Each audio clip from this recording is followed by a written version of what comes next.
తిరుపతి జిల్లా పుత్తూరు పట్టణంలో గుండెలవిసే విషాదం చోటు చేసుకుంది. ఆర్థిక ఇబ్బందులు ఒక నిండు సంసారాన్ని చిదిమేశాయి. కృష్ణానగర్లో నివాసం ఉంటున్న ఓ తల్లి తన ఇద్దరు చిన్నారులతో కలిసి ఉరివేసుకుని ప్రాణాలు తీసుకోవటం స్థానికంగా తీవ్ర కలకలాన్ని రేపింది. అయితే తాను చనిపోవటానికి ముందు మహిళ రాసిన లేఖ తానెందుకు అంత కఠిన నిర్ణయానికి పాల్పడాల్సి వచ్చిందో తెలియచేస్తోంది. పుత్తూరు మండలంలో నేషనూరుకు చెందిన పద్మ తొర్రూరుకు చెందిన శివను ప్రేమ వివాహం చేసుకుంది. ఏ పని చేయకుండా జులాయిగా తిరిగే శివతో పెళ్లికి పద్మ తల్లిదండ్రులు అంగీకరించకపోయినా ఎదిరించి పెళ్లి చేసుకుంది. ఈ దంపతులకు ఇద్దరు కుమార్తెలు తేజశ్రీ, లాస్యా ఉన్నారు.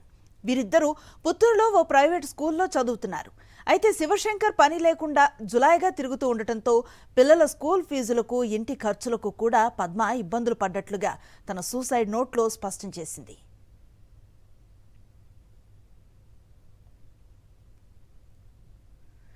మరింత సమాచారాన్ని మా ప్రతినిధి విజయమూర్తి అందిస్తారు. తల్లిదండ్రులను కాదని ప్రేమించి పెళ్లి చేసుకున్నటువంటి పాపానికి తాను పడరాని పాటలు పడినానంటూ ఒక సూసైడ్ నోటు ద్వారా పద్మ అనేటువంటి వివాహిత రాసిన లేఖ ఇప్పుడు ఇరు తెలుగు రాష్ట్రాల్లో ప్రతి ఒక్కరిని కూడా కలిసివేస్తోంది. పుత్తూరు, తిరుపతి జిల్లా పుత్తూరు పట్టణంలో కృష్ణానగర్లో జరిగినటువంటి నిన్న ఘటన ఏదైతే ఉందో, ప్రేమించి శివ అనేటువంటి ఒక వ్యక్తిని 8 ఏళ్ల క్రితం ప్రేమించి తల్లిదండ్రులను కాదని పద్మ పెళ్లి చేసుకుంది. తేజశ్రీ, ఇటు లాస్య అనేటువంటి ఇద్దరు పిల్లలకు కూడా వారు జన్మనివ్వడం జరిగింది. తను ఆ పెళ్లి చేసుకున్న 8 ఏళ్ల వరకు కూడా ఈ తల్లిదండ్రులను కాదని ప్రేమించిన వ్యక్తితో కాపురం చేస్తున్నటువంటి పద్మ ఆర్థిక ఇబ్బందులతో పడరాని పాటలు పడుతూ తన తల్లిదండ్రులకు దూరమైనటువంటి వేదనతో నరకం చూస్తున్నానంటూ ఆమె లేఖ రాసింది. తన ప్రేమించిన వ్యక్తి తల్లిదండ్రులు కాదన్నందుకు తనకు జరిగినటువంటి నష్టం ఏ స్థాయిలో జరిగిందనేది ఆ లేఖ రూపంలో చాలా స్పష్టంగా రాయడం జరిగింది. తల్లిదండ్రులు 18 ఏళ్ల పాటు ఎంతో బాధ్యతగా పెంచి పెద్ద చేసిన తర్వాత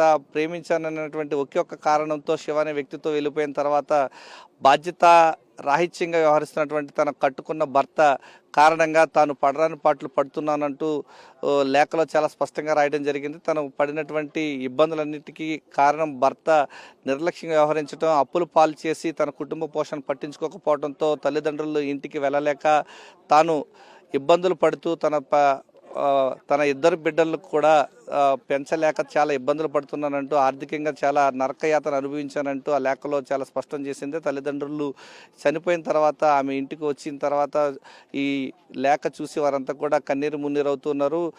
కృష్ణానగర్లో నిన్న సాయంత్రం ఏదైతే స్కూల్ నుంచి వచ్చిన తర్వాత లాస్య, తేజశ్రీని ఇద్దరు ఇంటికి వచ్చిన తర్వాత ఉరివేసి వాళ్ళిద్దరు చనిపోయిన తర్వాత పద్మ కూడా ఉరివేసుకుని ఆత్మహత్య చేసుకుంది. ఈ యొక్క ఘటనతో ఒక్కసారిగా విషాద ఛాయలు అలుముకున్నాయి. పుత్తూరు పట్టణంలో చుట్టుపక్కల వాళ్ళు చూసిన తర్వాత తల్లిదండ్రులకు సమాచారం అందించారు. ఇబ్బందులు పడిన నేపథ్యంలో వచ్చే జన్మలోనైనా ఇదే తల్లిదండ్రులకు పుట్టిన తర్వాత తాను పెద్దలను ఎదిరించకుండా పెద్దలు చూసిన పెళ్లిని చేసుకుంటానంటూ ఆమె రాసినటువంటి లేఖ ఈరోజు సమాజంలో యువతకు ఒక మెసేజ్ ఇస్తోంది.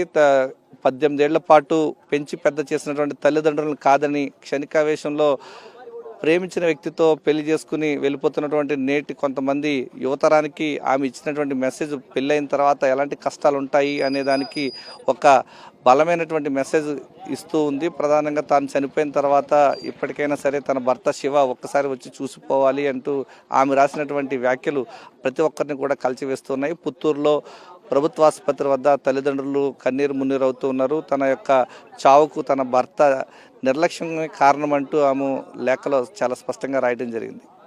కెమెరామెన్ శ్రీకాంత్తో విజయమూర్తి, సాక్షి టీవీ, పుత్తూరు నుంచి.